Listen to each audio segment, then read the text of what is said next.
င်္ဂလာပါကျမတို့ဒီနေ့က ZRFU concert ဒုတိယအကြိမ်မြောက်ပေါ့နော်မလေးရှားမှာပြုလုပ်ဖြစ်တာဖြစ်တယ်ဒီနေ့မှာဆိုလို့ရှိရင်တော့ကျမတို့နဲ့အတူ၄နှစ်တာကာလလုံးຫນွေဦးတော်လှန်ရေးမှာအတူလက်တွဲပြီးတော့မှပါဝင်ခဲ့ကြတဲ့ညီကိုမောင်နှမတွေရှိပါတယ်ကျမတို့အဝေးကနေပြီးတော့မှကူညီတဲ့သူတွေရှိတယ်လို့မျိုးပေါ့နော်နေနေညာညာကျမတို့နဲ့အတူနေအကြအတက်မြင့်နေမှာမျက်ရည်တွေနဲ့တူတကယ်ကိုရင်ထဲကနေလဲခံစားပြီးတော့မှညီကိုတွေလိုလက်တွဲပြီးတော့မှဆောင်ရွက်နေကြတဲ့သူတွေရှိပါတယ်အထူးသဖြင့်ဒီຫນွေဦးတော်လှန်ရေးဟာခေတ်ဆက်ကနေကျမတို့ကိုကွဲပြားခြင်းခြားနားခြင်းတွေနဲ့ပေါ့နော်ဆက်ဆံပြီးတော့မှကျမတို့မစည်းလုံးအောင်လုပ်ခဲ့တဲ့အရာတွေအားလုံးဟာဒီຫນွေဦးတော်လှန်ရေးမှာကျမတို့အသွေးတွေဟာတသွေးတည်းဖြစ်တယ်တတန်တည်းဖြစ်တယ်တမိတ်နေဖြစ်တယ်ဆိုတဲ့အရာနဲ့ကျမတို့အောင်မြင်မှုတွေရရှိခဲ့တယ်။အဲ့ဒီအောင်မြင်မှုတွေတနိုင်ငံလုံးအတိုင်းအတာထဲမှာကျမတို့တောင်ပေါ်ဒေသဖြစ်တဲ့ချင်းပြည်နယ်မှာဆိုလို့ရှိရင်တော့တိုက်ပွဲတွေကိုအကြိမ်ကြိမ်အောင်မြင်မှုတွေရရှိနေခဲ့တဲ့ချင်းညီနောင်မိသားစုတွေဖြစ်ပါတယ်။ဆိုတော့ကဲဒါဆိုရင်တော့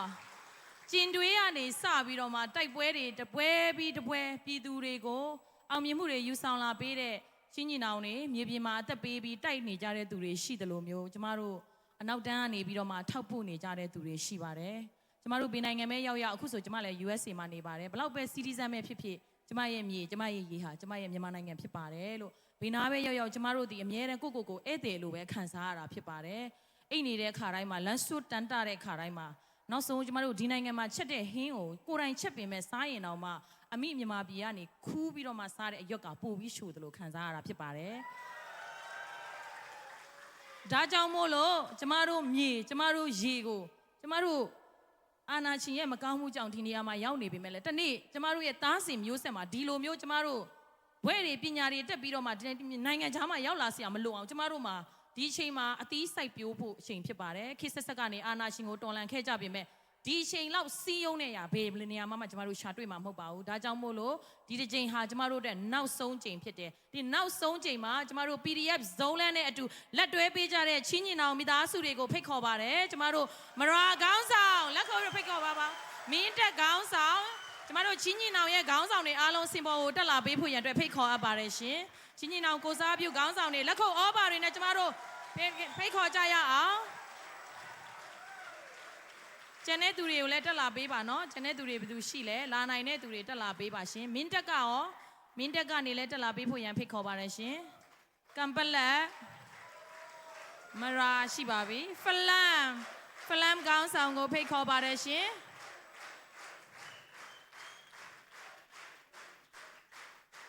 မတူဘီကျမတို့မတူဘီကောင်းဆောင်ကိုလည်းဖိတ်ခေါ်ပါတယ်မတူပြီရောဟုတ်ကဲ့ပါမတူပြီကောင်းဆောင်လက်ခုပ်ဩဘာတွေနဲ့ကျမတို့ဖိတ်ခေါ်ကြရအောင်ကျမတို့အားလုံးဟာလေ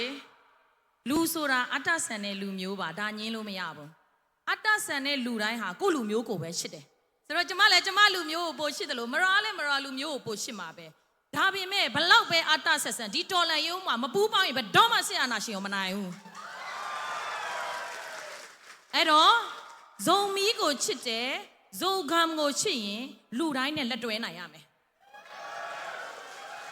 လူတိုင်းနဲ့မလက်တွဲနိုင်ရင်သင်ဟာဇုံမီးကိုချစ်တာဇုံဂမ်ကိုချစ်တယ်ဆိုတာပါဇက်အရတာခံနေတာဖြစ်တယ်တကယ်ချစ်တယ်ဆိုရင်လူတိုင်းနဲ့ပူးပေါင်းနိုင်ရမယ်ကိုယ်နိုင်ငံမှာရှိတဲ့ကိုယ်လူမျိုးအားလုံးကချင်ကရကရင်ရှင်းမွန်မြန်မာရခိုင်ရှမ်းနဲ့လက်တွဲပြီးတော့မှဇုံမီးရဲ့တော်ကြောင်းဇုံမီးရဲ့တက်ကြောင်းဇုံမီးရဲ့ရှောလာကြောင်းကိုပြနိုင်ရမှာဖြစ်တယ်နော်ဆိုတော့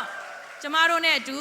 ချင်းညီနောင်မှာအမြဲတမ်းလက်တွဲပြီးတော့မှအတူတကွအနေင်ကြအတက်မြင့်နေမှာပါရှိနေတဲ့ဒီနေ့ခေါင်းဆောင်တွေကနေပြီးတော့မှ ZRFU PDF ဇုံးလန်းရဲ့ဒုတိယအကြိမ်ချင်းပြည်မြောက်ပိုင်းနောက်ဆုံးလှိုင်းတွဲအားဖြည့်နေတဲ့ဒီမှာရှိတဲ့ပြည်သူလူထုတွေအပေါ်မှာ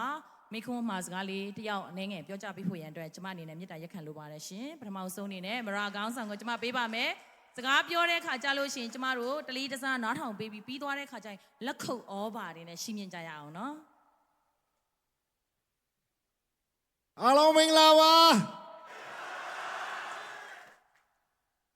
အခုလိုကျွန်တော်တို့ဒီဇိုလဲ PDF ရဲ့ခေါင်းဆောင်မှာ စီဘီမိသားစုတွေစုံစုံငင်ငင်နဲ့ရောက်ရှိလာတဲ့အပြင်အခုလိုအာဘက်စ်ကပြောဖို့အချိန်ရတဲ့အတွက်ကြောင့်အားလုံးကျေးဇူးတင်ရှိတယ်လို့ပထမဆုံးကျွန်တော်ပြောချင်ပါတယ်ကျွန်တော်ကမရာဖြစ်ပါတယ်ဒီလက်ရှိမလေးရှားမှာကျွန်တော်တို့မရာရေးပေါ်တွေအတွက်အဓိကအဖြစ်ထောက်ဖို့လုပ်နေတဲ့ကျွန်တော်တို့အသေး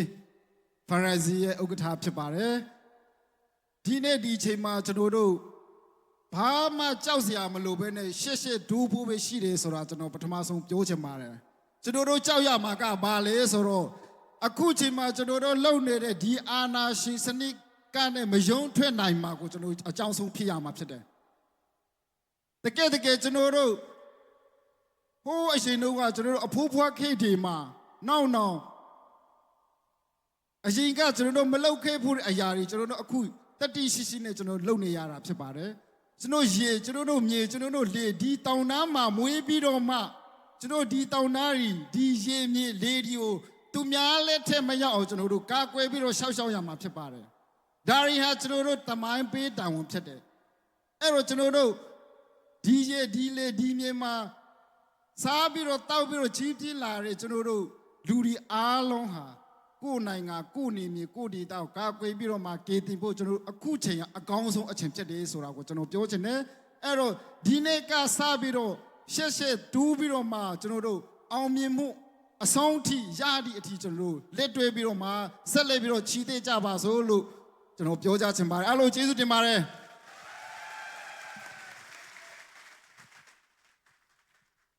အားလုံးပဲမင်္ဂလာပါကျွန်တော်ကတော့ဒီ CDF ကမ်ပလက်ရဲ့ supporter တယောက်ဖြစ်ပါတယ်ဒီကျွန်တော်တို့ရဲ့ဥက္ကဋ္ဌဒီမတက်ရောက်နိုင်တဲ့အတွက်ကြောင့်ကျွန်တော်ကိုစားတက်ရောက်ပေးခြင်းဖြစ်ပါတယ်ခုဒီနေ့မှာဒီနေရာမှာစကားပြောခွင့်ရတဲ့အတွက်အယမ်းမဲဝန်တာကုန်ယူမိပါတယ်ပြောခွင့်ပေးတဲ့ဒီမှာလူကြီးတွေကိုလည်းအားလုံးကိုတာဝန်ရှိသူအားလုံးကိုကျွန်တော်ကျေးဇူးတင်ပါတယ်လို့ပြောချင်ပါတယ်ဟိုကျွန်တော်တို့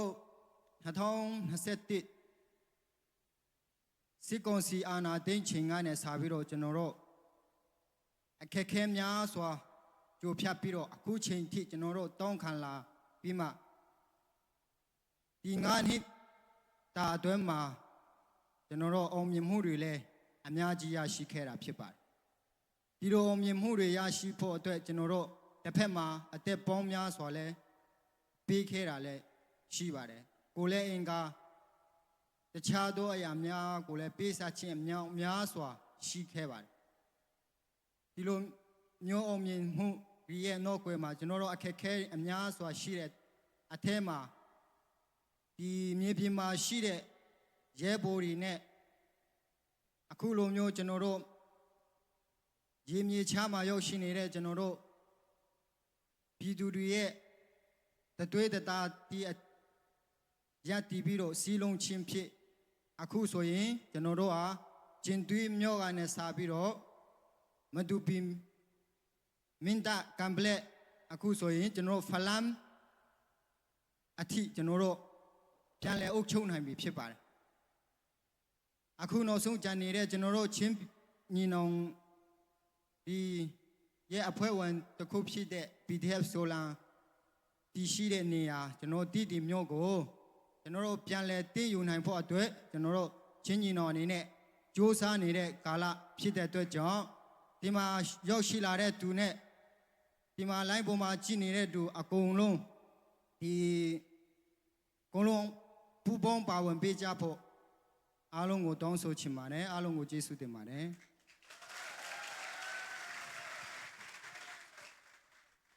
အားလုံးမင်္ဂလာပါဟုတ်ကဲ့အခုလိုမျိုး CP မိသားစုများနဲ့အခုလိုမျိုးလက်တွဲခွင့်ပါဝင်ခွင့်ရတဲ့အတွက်အားလုံးကိုကျေးဇူးတင်တယ်ခုနိုင်ငံတကာနဲ့ရောက်ရှိလာပြီးမှအခုတကမလေးရှားမှာဒီလိုမျိုးလာရောက်ဝန်ရံပေးကြတဲ့မိသားစုတွေလည်းကျေးဇူးတင်ပါတယ်နောက်ဆက်လက်ပြီးမှကျွန်တော်တို့စီလုံးမှုညီညွတ်မှုနဲ့ကျွန်တော်ဆက်လက်ပြီးမှကျွန်တော်တို့အားလုံးကစီလုံးညီညွတ်စွာနဲ့ရှေ့ဆက်ပြီးမှခြေလှမ်းကြမယ်လို့အားလုံးညှော်လင်းရင်းနဲ့အားလုံးကိုဖိတ်ခေါ်ပါတယ်ကျေးဇူးတင်ပါတယ် အားလုံးပဲမင်္ဂလာပါကျွန်တော်တို့စီဘီမိသားစုအားလုံးကိုတွေ့ရတဲ့အတွက်ကြောင့်အယံဝမ်းသာပါတယ်လို့ပြောချင်ပါတယ်ပြီးတော့ဖလမ်ကနေလူကြီးများမအားတဲ့အတွက်ကြောင့်ကျွန်တော်ပဲသူတို့ကိုစားရည်တည်နေပါဖြစ်ပါတယ်ပြီးတော့စကားလည်းသိမရဘူးဆိုတော့ဒီလောက်ပဲပြောလို့မှာဖြစ်ပါတယ်အားလုံးကျေးဇူးတင်ပါတယ်အားလုံးမင်္ဂလာပါခုလိုမျိုးကြွားရောက်လာကြတဲ့နော်လေးစားတိုက်တဲ့ပုဂ္ဂိုလ်များပြီးတော့မြေပြင်မှာရှိတဲ့ကျွန်တော်တို့တရေကောင်းတွေကိုအရင်ဆုံးကျွန်တော်ကရဝပြုကြောင်းဥစွာပြောချင်ပါတယ်ပြီးတော့အခုဒီနှစ်ချိန်မြောက်ကွန်ဆတ်မှာလည်းပါဝင်ခွင့်ရတဲ့အတွက်ကျေးဇူးတင်ကြောင်းပြောလိုပါတယ်စိတ်လှုပ်ရှားတဲ့ဆိုတော့အသားနည်းနည်းတုံတာလည်းနားလည်ပေးဖို့နော်ဆိုတော့ကျွန်တော်ကမတူပြီးကိုစားပြုဆိုတာတည်းကျွန်တော်ဒီပွဲကိုများသောအားဖြင့်အခြေအနေမလေးရှားအခြေအနေရမတက်ရောက်နိုင်တဲ့လူရှိတဲ့ခါကျတော့ကျွန်တော်ကဒီမှာလောလောဆယ်အနေနဲ့ပါဝင်ပေးတာဖြစ်တယ်ဆိုတာကိုလည်းဥစွာပြောချင်ပါတယ်ဆိုတော့ကျွန်တော်တစ်ဆက်တည်းမှာပဲမြေပြင်မှာရှိတဲ့ကျွန်တော်တို့တော်လန်ရေးပေါ်များအတွက်ကျွန်တော်တို့ဒီကနေတက်နိုင်တဲ့လောက်ပါဝင်ပေးတဲ့အတွက်เนาะအရန်ကိုပဲကျွန်တော်ဒီကနေကြည်ရင်တဲ့ PT ဖြစ်ပါတယ်ဆိုတော့ကျွန်တော်တို့ဒီချင်းပြည်နောက်ဆုံးလိုင်းတီးတင်မြို့သိမ်းတိုက်ပွဲအတွက်ကျွန်တော်တို့တက်နိုင်တဲ့လောက်ပါဝင်တဲ့နေရာမှာငွေအားဖြစ်တော်လောကောင်းလူအားဖြစ်တော်လောကောင်းအားပေးစကားဖြစ်တော်လောကောင်းဆူတောင်းခြင်းအားဖြစ်တော်လောကောင်းရောက်စီတိုင်းပါဝင်ပေးတဲ့အတွက်ကျွန်တော်တို့အဲ့ဒီတိုက်ပွဲကိုနိုင်ယူနိုင်ရမယ်လို့ကျွန်တော်အနေနဲ့တရားရခိုင်တော့ယုံကြည်ပါတယ်ကျမတို့အားလုံးမတ်တက်ရက်ပြီးတော့မှအောင်ပွဲတွေအလီလီရရှိနေတဲ့ချင်းညီနောင်ဂုံပြုစွာနဲ့ကျမတို့မတ်တက်ရက်ပြီးတော့မှလက်ခုပ်ဩဘာတီယာဩဘာတွေတီးကြရချင်းညီနောင်ကျမတို့ကျင်တွဲပြီးသွားပြီကျင်တွဲတိုက်ပွဲသိမ်းတဲ့ခါမှာကျမတို့ချင်းညီနောင်တွေသိမ်းတဲ့တိုက်ပွဲကစခန်းလေးတွေမဟုတ်ဘူးနော်တိုင်းညောင်နဲ့တော့ပြတဲ့စခန်းမဟုတ်ဘာတွေကိုသိမ်းတာလဲခရိုင်ကုန်းတွေကိုသိမ်းတာဗျူဟာကုန်းတွေကိုသိမ်းတာစကားစကိုမရနယ်မြေကနေအကုန်ချင်းထုတ်ပလိုက်တာမတူနယ်မြေကနေအကုန်ချင်းထုတ်ပလိုက်တာเนาะအခုနောက်ဆုံးပြီးခဲ့တဲ့ခေါက်ကဖလမ်ရဲ့တိုက်ပွဲကဘယ်လောက်ကုန်လဲသိလား 1.8 million ဒေါ်လာနဲ့เนาะ 1.8 million ကုန်တာကျမတို့ကျဆုံးသွားတဲ့ရဲဘော်တွေလည်းအများကြီးပဲအဲ့ဒီ 1.8 million ထက်ပိုပြီးတန်ဖိုးကြီးတဲ့ရဲဘော်ရောက်90ရဲ့အသက်ကိုစတေးပြီးတော့မှဖလမ်ခရိုင်နဲ့လေရင်ကွင်းကိုကျမတို့ရယူခဲ့တာဖြစ်တယ်အခုနောက်ထပ်ဘေးကိုသွားမှလဲစီးပြီးတယ် road to တီးရင်ကိုသွားမှာကြမ်းတမ်းမယ်ခက်ခဲမယ်ဒါပေမဲ့ခေတ်ဆက်ကနေကျမတို့နိုင်ငံခြားကိုကျုံလိုမျိုးနေရတဲ့ကျမတို့လူမျိုးတွေကိုဒီတစ်ခါနောက်ဆုံးဒီတိုက်ပွဲမှာကျမတို့အဆုံးထိတိုက်မယ်ဒီနေ့နေမြေရနေပြီးတော့မှအာနာရှင်ကိုကျမတို့အပီးမောင်းထုတ်မယ်အဲ့ဒီအတွက်စီဘီညီနောင်တွေကလည်းကျမတို့နဲ့အတူရှိမယ်မလားရှိပါကျမတို့ဒေတာခံကျမတို့ဇုံမီလူမျိုးတွေကရောပန်းမလား